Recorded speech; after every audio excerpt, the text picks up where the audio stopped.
नमस्ते दोस्तों, फिल्मी ईल पे आपका स्वागत है। मैं हूं प्रतीक और आज हम बात करने वाले हैं उस फिल्म की जिसका इंतज़ार शायद आप पिछले 4-5 सालों से कर रहे थे। Spiderman brand new day. इस वीडियो में मैं आपको इस मूवी की पूरी कहानी शुरुआत से लेकर उस आखिरी पोस्ट क्रेडिट सीन तक सिलसिलेवार तरीके से सुनाने वाला हूं। साथ ही कुछ ऐसी बारीकियां भी बताऊंगा जो शायद थिएटर में देखते वक्त आपसे छूट गई हों। तो आराम से बैठिए और चलिए शुरू करते हैं। कहानी शुरू होती है वहीं से जहां नो वे होम खत्म हुई थी।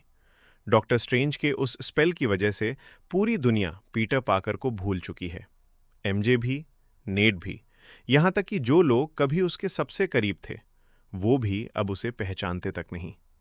और यहीं से शुरू होती है ब्रांड न्यू डे की कहानी, ठीक 4 साल बाद। अब सवाल यह है कि इतनी लंबी गैप क्यों रखी गई। दरअसल दो वजह हैं। पहली तो ये कि ज्यादातर सीक्वल्स में उतनी ही टाइम गैप दिखाई जाती है जितनी असल जिंदगी में दो फिल्मों की रिलीज के बीच होती है, और नो वे होम से ब्रांड न्यू डे के बीच भी लगभग 4.5 साल का फासला है। दूसरी और ज्यादा दिलचस्प वजह, नेड और एमजे नो वे होम के आखिर में एमआईटी चले गए थे और उनका ग्रेजुएशन प्रोग्राम भी पूरे 4 साल का था। तो कहानी को उनके वापस लौटने तक इंतजार करना ही था। अब इस 4 साल में पीटर की जिंदगी कैसी रही? बहुत अकेली।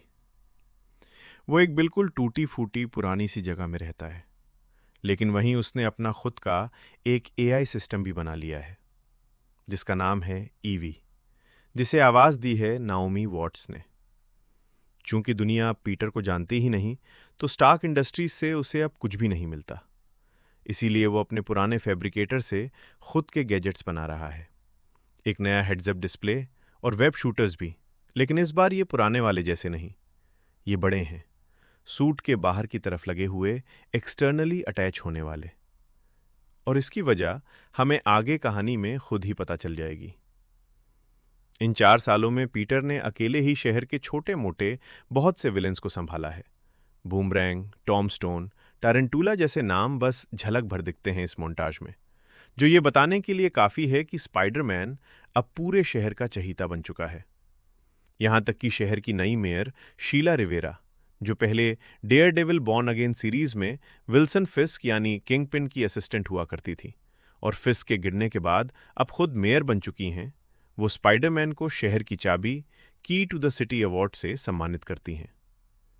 लेकिन वो चाबी अब पीटर के बिखरे हुए अपार्टमेंट में यूं ही कहीं पड़ी रहती है। बाहर से हीरो, अंदर से बिल्कुल अकेला इंसान। असली कहानी शुरू होती है एक बेकाबू केमिकल टैंकर से, जो शहर में घुस आता है और किसी के रोके नहीं रुकता। ऐसा लगता है जैसे उसका रास्ता पहले से ही तय था, सीधा डैमेज कंट्रोल यानी डीओडीसी की बिल्डिंग की तरफ।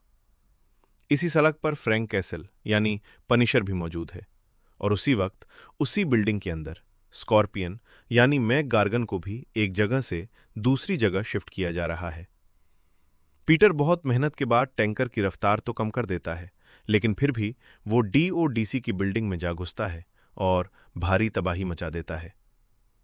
और यहीं से शुरू होता है असली रहस्य, क्योंकि उस टैंकर के अंदर से कोई हथियारबंद आदमी नहीं निकलता, बल्कि कोई अनदेखी, अदृश्य ताकत है जो एक इंसान से दूसरे इंसान में जंप करती जा रही है। एक गार्ड को काबू में लेती है, उसे ऊपर भेजती है, और उसी उलझन में स्कॉर्पियन भी आजाद होकर एक हेलीकॉप्टर से कहीं और भेज दिया जाता है। पीटर को कुछ भी समझ नहीं आता कि आखिर ये जंप करने वाली चीज है क्या। अपनी पुलिस कांटेक्ट ऑफिसर जीन डिवल्प से बात करने के बाद वो सीधा पहुंचता है येलेना बेलोवा के पास, जो अब न्यू एवेंजर्स की अगुवाई कर रही हैं। लेकिन येलेना का ऑफिस कोई साधारण ऑफिस नहीं, वो एक बाथ हाउस जैसी जगह है जहां हर आने वाले को हथियार न होने की गारंटी के लिए कपड़े उतारने पड़ते हैं। मास्क कभी न उतारने वाले पीटर के लिए यह सिचुएशन बेहद अजीब और मजेदार बन जाती है। येलेना इसे छोटी मोटी प्रॉब्लम कहकर टाल देती है, लेकिन एक जरूरी सुराग जरूर देती है। इन दिनों जो भी इस मामले से जुड़ा है वो एक चीज को बार बार सर्च कर रहा है, वी मैक्स। इसके बाद पीटर सीधा डीओडीसी पहुंचता है, जहां उसकी मुलाकात होती है डायरेक्टर बिल मेट्जगर से। डीओडीसी का इतिहास पावर वाले लोगों के साथ कभी अच्छा नहीं रहा, लेकिन मेट्जगर पीटर से अजीब तरह की दोस्ती निभाता है, उसे लगभग एक पार्टनर जैसा बना लेता है। फिर भी पीटर को साफ महसूस होता है कि मेट्जगर कुछ छुपा रहा है। और अब आता है इस फिल्म का सबसे दर्द भरा हिस्सा। एक कैफे में बैठे पीटर को नेड की आवाज सुनाई देती है। वही पुराना नेड, पार्टी का सामान खरीदते हुए। पीटर उसका पीछा करते करते पहुंच जाता है एमजे की हाउस वार्मिंग पार्टी में। वो अंदर नहीं जा सकता, वो बस बाहर से देखता रहता है, अपने दो सबसे करीबी दोस्तों को, जो अब उसे एक अजनबी की तरह ट्रीट कर रहे हैं। और तभी उसे पता चलता है एमजे का एक नया बॉयफ्रेंड है, जिसका नाम है पॉल, जो उसके सामने ही एमजे को किस करता है। कुछ पीटर के अंदर टूट जाता है। पुरानी यादें एक झटके में लौट आती हैं और उसका शरीर रिएक्ट करने लगता है। उसकी आंखें पूरी तरह काली पड़ जाती हैं और उसकी कलाइयों से अपने आप बिना किसी शूटर के गाढ़ा ऑर्गेनिक वेब निकलने लगता है। और यहीं वो बात भी समझ आती है जो शुरुआत में अधूरी छूट गई थी। उसके नए वेब शूटर सूट के बाहर एक्सटर्नली इसीलिए लगे थे ताकि जरूरत पड़ने पर वो उन्हें फौरन उतार सके जब ये अनकंट्रोल्ड ऑर्गेनिक वेब अपने आप फूट पड़े। अगली सुबह वो एक वेब कुकून में लिपटा हुआ उठता है, नीचे गिरता है, किसी और के कपड़े पहनकर चुपके से घर पहुंचता है। घबराया हुआ पीटर अपनी एआई ईवी से पूछता है, आखिर उसके शरीर में हो क्या रेजेंस है। ईवी की डायग्नोसिस साफ है, स्ट्रेस, इमोशनल ट्रॉमा और थकान की वजह से उसका स्पाइडर डीएनए दूसरी बार म्यूटेट हो रहा है, और अगर इसे रोका नहीं गया तो ये उसकी इंसानी पहचान को पूरी तरह मिटा भी सकता है। उसी वक्त खबर आती है कि स्कॉर्पियन शहर में तबाही मचा रहा है। साफ है कि वो भी किसी के काबू में है, खुद के होश में नहीं। पीटर उसे रोकने पहुंचता है, लेकिन इस फाइट में उसकी अपनी अस्थिरता भी झलकती है। वो जरूरत से कहीं ज्यादा ताकत से वार करता है और एक पुलिस अफसर की जान भी लगभग खतरे में डाल बैठता है। ऑफिसर डिवल्फ उसे सख्ती से डांटती है, आराम करने को कहती है। पीटर के सर में तेज दर्द होने लगता है, जैसे उसका शरीर अब उसके काबू से बाहर जा रहा हो। अगले दिन पीटर पहुंचता है ब्रूस बैनर के पास, जो अब सालों से हल्क नहीं बने और शांति से एम्पायर स्टेट यूनिवर्सिटी में पढ़ा रहे हैं। कलाई पर वही इनहिबिटर डिवाइस पहने हुए जो हमने पहले शैंग-ची और शी हल्क में देखा था। पीटर खुद एक स्टूडेंट की तरह ईएसयू की हुडी पहनकर ब्रूस से पूछता है, आप खुद को कैसे काबू में रखते हैं? ब्रूस अपना तरीका समझाता है और यहीं से पीटर के दिमाग में आइडिया आता है, क्यों ना ऐसी कोई चीज बनाई जाए जो किसी भी तरह के म्यूटेशन को दबा सके। ब्रूस इस आइडिया से घबरा जाता है। अच्छा और बुरा कौन तय करेगा, वो पूछता है। लेकिन पीटर के पास और कोई रास्ता नहीं, तो वो अपना खुद का इनहिबिटर चिप बना लेता है, गर्दन के पीछे लगने वाला। दिक्कत सिर्फ इतनी है, हर बार टेस्ट करते वक्त ये मास्क की गर्मी से ओवरहीट होकर बंद हो जाता है। ठीक उसी दौरान पीटर को पता चलता है कि एमजे खतरे में है। वो बिना कुछ सोचे सीधा उसके पास पहुंचता है, उसे साथ चलने को कहता है, और तभी कुछ अद्भुत होता है। एमजे जैसे सब कुछ याद आ गया हो, उसका नाम लेती है, गले लगती है। भावुक पीटर अपना मास्क उतार देता है, उसे किस करता है, कहता है कि एक पल भी ऐसा नहीं गुजरा जब उसने एमजे को याद ना किया हो। लेकिन फिर सच्चाई सामने आती है, ये एमजे नहीं है। ये वही जंप करने वाली ताकत है जिसने एमजे के शरीर को अपना जरिया बना लिया है, और अब पीटर को चढ़ाते हुए धमकी दे रही है कि वो असली एमजे को कभी भी नुकसान पहुंचा सकती है। गुस्से में पीटर का म्यूटेशन पूरी तरह हावी हो जाता है, आंखें पूरी तरह काली, और वो उस मौजूदगी को धक्का देकर एमजे के शरीर से बाहर निकाल फेंकता है। ठीक समय पर असली हैरान परेशान एमजे को संभाल लेता है। एमजे को कुछ समझ नहीं आता कि वो यहां पहुंची कैसे। वो घर जाना चाहती है, लेकिन पीटर उसे घर नहीं बल्कि सबसे सुरक्षित जगह ले जाता है। फ्रैंक कैसल के अड्डे पर एक पुरानी नाव जिसका नाम है गोल्डन गर्ल, जो खतरनाक ट्रैप से भरी हुई है। दोनों बड़ी मुश्किल से वहां तक जिंदा पहुंचते हैं। फ्रैंक साफ मना कर देता है किसी की मदद करने से, जब तक पीटर उसे याद नहीं दिलाता स्टेटन आइलैंड वाली वो घटना जब पीटर ने एक ड्रग डीलर की गोली से खुद फ्रैंक की जान बचाई थी। वो पुराना कर्ज काम कर जाता है और फ्रैंक मान जाता है। उसी नाव पर फ्रैंक के मारे गए परिवार की पुरानी तस्वीरों के बीच एमजे, जिसने एमआईटी में बायोमैकेनिकल इंजीनियरिंग पढ़ी है, पीटर के उस खराब चिप को उठाकर देखती है और मास्क की गर्मी वाली दिक्कत को ठीक कर देती है। चिप अब परफेक्ट काम करने लगता है और तभी पीटर को एहसास होता है, अगर ये चिप उस पर काम कर सकता है तो दुनिया के किसी भी पावर वाले इंसान पर भी काम कर सकता है। अब तक ईवी और पीटर मिलकर उस असली मास्टरमाइंड तक पहुंच चुके हैं, एक म्यूटेंट लड़की नाम जीन ग्रे, जो शहर भर में एक शरीर से दूसरे शरीर में जंप करती फिर रही है, सिर्फ एक चीज की तलाश में, वी मैक्स। और पता चलता है कि उसकी एक बड़ी बहन भी है जिसका नाम है सारा, जिसका किसी तरह डीओडीसी से गहरा नाता है। तभी डीओडीसी की बिल्डिंग पर एक जबरदस्त हमला होता है। पीटर एमजे को फ्रैंक के पास छोड़कर भागता है। एमजे फ्रैंक को यूं बैठे नहीं देख सकती, वो उसे उकसाती है, अगर तुम होते तो क्या पीटर तुम्हें छोड़कर चला जाता? फ्रैंक भी साथ चल पड़ता है। वहां पहुंचकर पता चलता है इस हमले के पीछे कोई और नहीं, खुद ब्रूस बैनर का हल्क है, जो जीन के पूरे काबू में है। बिल्डिंग को तोड़ता हुआ अंदर घुसने की कोशिश कर रहा है। पीटर उससे भिड़ जाता है, फ्रैंक भी साथ आता है, लेकिन हल्क से लड़ने का उसका मन नहीं। तो पीटर उसे जीन के पीछे भेज देता है और खुद हल्क को संभालने लगता है, बीच में डीओडीसी के स्टोरेज से मिला शॉकर का पुराना गॉन्टलेट भी इस्तेमाल करते हुए, जो हमने आखिरी बार होम कमिंग में देखा था। फ्रैंक जीन तक पहुंचता है, लेकिन जीन उसे भी अपने काबू में ले लेती है और उसी के जरिए मेट्जगर और उसकी टीम को छुपाने वाले दरवाजे जबरदस्ती खुलवा देती है। इधर पीटर बार बार कोशिश करता है अपना चिप हल्क की गर्दन पर लगाने की, लेकिन हल्क की मोटी त्वचा पर वो चिपकता ही नहीं। ठीक उसी पल गुस्से के धुंधलके में कहीं गहरे ब्रूस के अंदर का इंसान पीटर को पहचान लेता है। जीन की पकड़ ढीली पड़ जाती है और हल्क थके हुए अंदाज में बुदबुदाता है, फिर से नहीं। वांडा मैक्सिमॉफ द्वारा पहले काबू किए जाने की याद में और खुद ही बिल्डिंग से छलांग लगाकर निकल जाता है। जीन फ्रैंक के शरीर के जरिए मेट्जगर तक पहुंच चुकी होती है, लेकिन पीटर वक्त पर पहुंचकर उसे काबू में करने में मदद करता है। बेहोश होने से ठीक पहले जीन के मुंह से सिर्फ एक नाम निकलता है, सारा। पीटर हैरान रह जाता है। जीन को गिरफ्तार कर लिया जाता है, लेकिन जब पीटर मेट्जगर से सारा और वी मैक्स के बारे में पूछता है, मेट्जगर साफ मुकर जाता है, मुझे कुछ नहीं पता। पीटर वापस एमजे के पास लौटता है, जहां उसे पता चलता है कि एमजे ने 4 साल पहले लिखा उसका वो पुराना खत पढ़ लिया है। वो जानना चाहती है मास्क के पीछे असल में कौन है जो उससे प्यार करता था।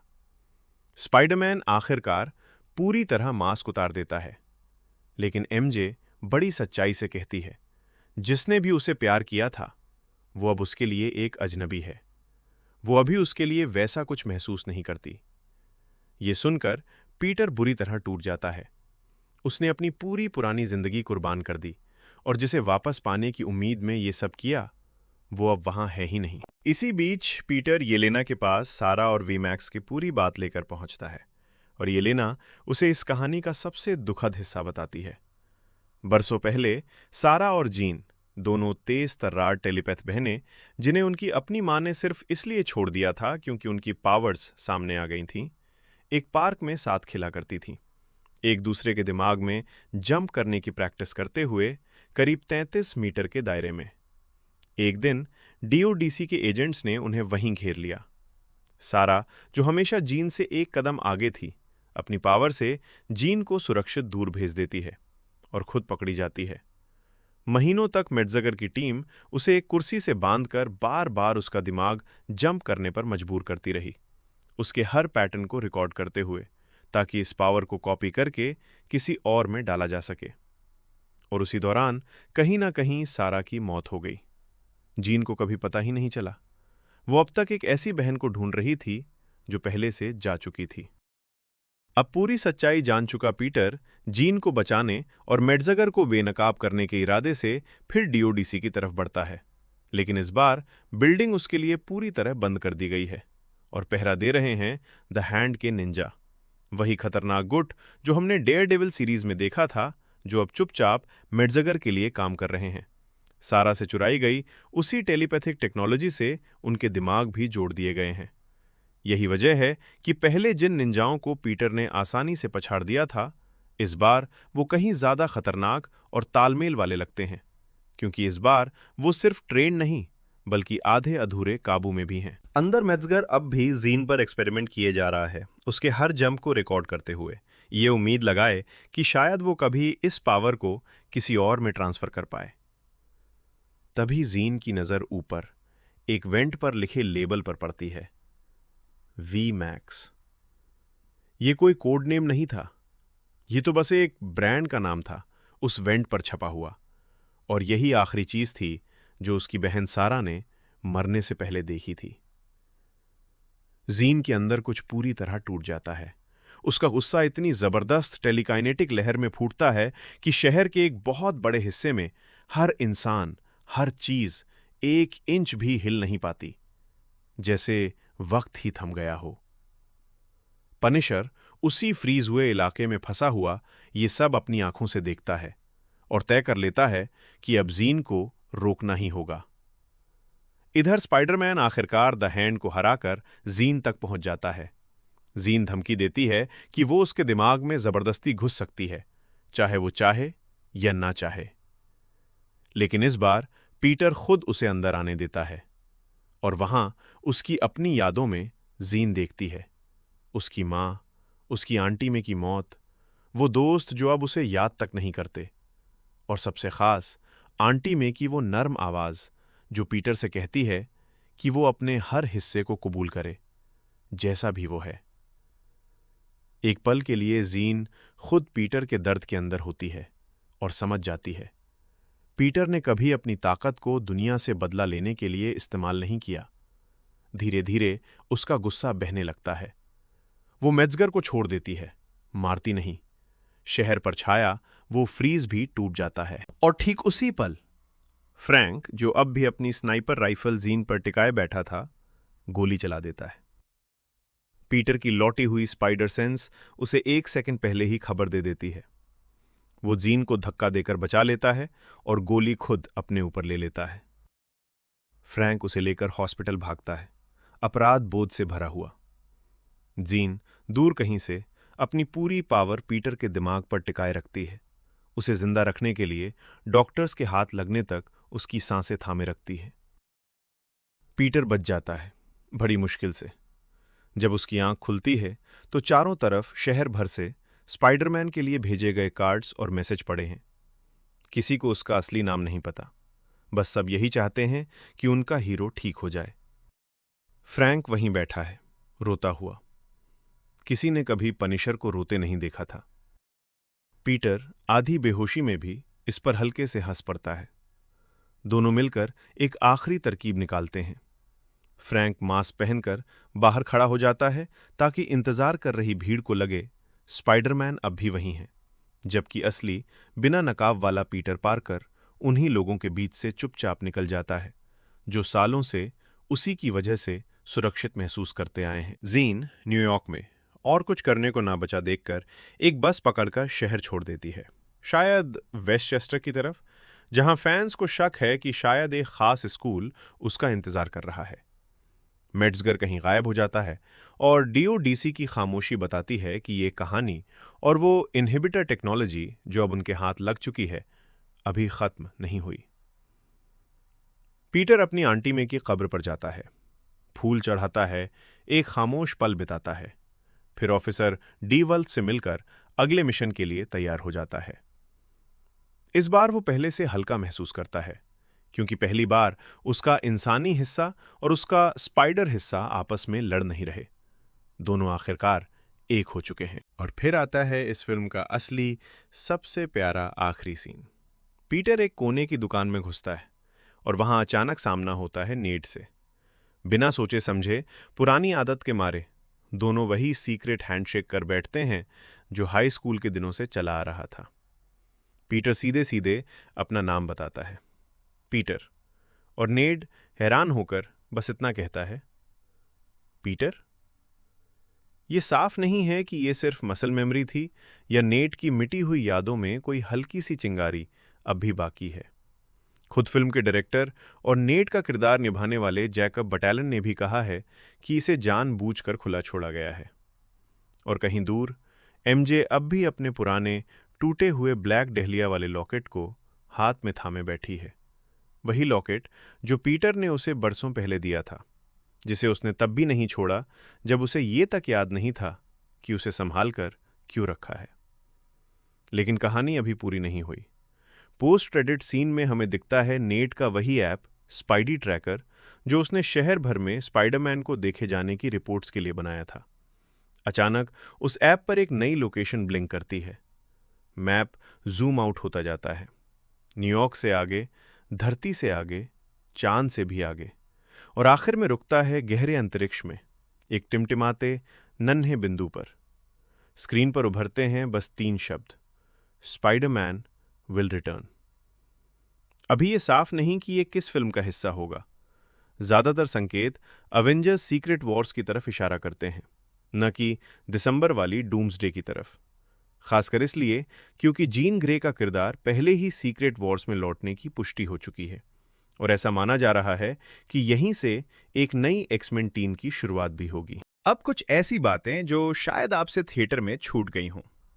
सबसे पहले, पीटर की ये पूरी ऑर्गेनिक वेब वाली कहानी, काली आंखें, अचानक बदलता व्यवहार, इसे बहुत से फैंस कॉमिक्स की मशहूर द अदर स्टोरी लाइन से जोड़कर देख रहे हैं, जहां पीटर एक करीब मौत के तजुर्बे के बाद खुद को पूरी तरह नए सिरे से जन्म देता है।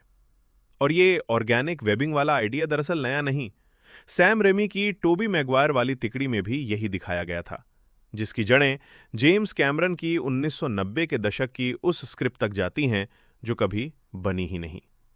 मैक गार्गन यानी स्कॉर्पियन 9 साल बाद होमकमिंग के उस पोस्ट क्रेडिट सीन के बाद पहली बार पूरे कॉमिक एक्यूरेट आर्मर में लौटे हैं, अब भी उसी चेहरे के निशान के साथ जो उन्हें टूम्स ने स्टेटन आइलैंड फेरी पर दिया था। द हैंड नेटफ्लिक्स डेयरडेविल के दिनों के बाद पहली बार वापस आया है, इस बार सीधे मेट्सगर के लिए काम करते हुए। ब्रूस बैनर की कलाई वाले इनहिबिटर पर एक सीरियल नंबर लिखा है, ASM-14, जो कॉमिक्स के उस अंक का इशारा है जहां स्पाइडरमैन और हल्क पहली बार आमने सामने आए थे। और जब हल्क बुदबुदाता है, फिर से नहीं, वो सीधा इशारा है एज ऑफ अल्ट्रॉन में वांडा द्वारा उसे काबू किए जाने की तरफ। डीओडीसी के स्टोर रूम में रखा शॉकर का वही गॉन्टलेट जो पीटर हल्क के खिलाफ इस्तेमाल करता है, आखिरी बार हमने होमकमिंग में देखा था। और नेड, पीटर की वो पुरानी लेगो डेथ स्टार वाली दोस्ती याद है? इस बार दोनों साथ में एक लेगो एक्स विंग बनाते नजर आते हैं, बिल्कुल वैसी ही गर्मजोशी के साथ। और एक आखिरी बात, फ्रैंक की वो गोली, पीटर का खुद को बीच में झोंक देना, ये सीन सीधा एक इशारा है अल्टीमेट स्पाइडरमैन की उस मशहूर डेथ ऑफ स्पाइडरमैन कहानी की तरफ, जहां असल कॉमिक में पीटर इसी तरह के हालात में बचता नहीं। यहां फिल्म में जानबूझकर उसे जिंदा रखा, शायद इसलिए क्योंकि इस पीटर की कहानी अभी बहुत आगे जानी है। दोस्तों, सच कहूं तो जो चीज मुझे इस फिल्म में सबसे ज्यादा पसंद आई वो ये है कि यहां असली विलेन कोई सुपर पावर वाला किरदार नहीं, बल्कि पीटर का वो अकेलापन है, वो एहसास कि तुम सबकी मदद करो और फिर भी किसी की यादों में तुम्हारी कोई जगह ना हो। जीन ग्रे भी दरअसल विलन काम एक टूटी हुई बड़ी बहन ज्यादा लगती है, और यही बात इस फिल्म को बाकी सुपर हीरो फिल्मों से अलग बनाती है। अगर आपने अभी तक ये मूवी नहीं देखी तो एक इमोशनल राइड के लिए तैयार रहिएगा, और अगर देख चुके हैं तो कमेंट्स में जरूर बताइएगा, आपको लगता है नेड को सच में कुछ याद आया या ये बस एक पुरानी आदत थी। मिलते हैं अगली कहानी में।